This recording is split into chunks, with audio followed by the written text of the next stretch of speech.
কেবল corporate group নয়, দালাল, আড়তদার ও খুচরা বিক্রেতাদের সম্মিলিত সিন্ডিকেট নিত্যপণ্যের বাজার অস্থিতিশীল করে রেখেছে। এমন কথা জানিয়েছেন কনজিউমার অ্যাসোসিয়েশন অব বাংলাদেশ ক্যাবের সভাপতি AHM শফিকুজ্জামান।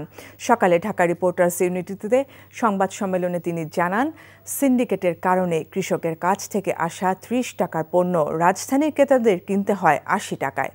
শফিকুজ্জামান আরও বলেন, প্রতিযোগিতা কমিশনকে সঙ্গে নিয়ে বাজার সিন্ডিকেট ভাঙতে কাজ করবে ক্যাব। পাশাপাশি ন্যায্য মূল্য নিশ্চিত করতে কৃষকদের পণ্য সরাসরি ভোক্তার কাছে পৌঁছানোর ব্যবস্থা নেওয়া জরুরি বলেও জানান তিনি। সরকার বরাদ্দ দিলেও বেশিরভাগ কৃষি ঋণ কৃষকের কাছে পৌঁছায় না উল্লেখ করে ক্যাব সভাপতি বলেন, এর জন্য চড়া সুদের দাদন নিতে বাধ্য হচ্ছেন তারা।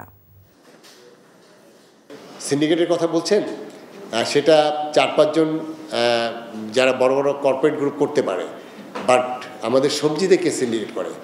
এখানে প্রচুর অদৃশ্য হাত আছে, এই হাতগুলো দেখা যায় না। এখানে আপনার শত শত হাজার হাজার লোক কিন্তু এখানে জড়িত হয়ে যাচ্ছে। কারণ আমার এই বিপণন ব্যবস্থা যদি আমি ঠিক না করতে পারি, তাহলে আপনার এই ফড়িয়া, এই দালাল, এই কি বলে আড়তদার, এইখান থেকে আমরা এই শৃঙ্খলা ভাঙতে পারবো না।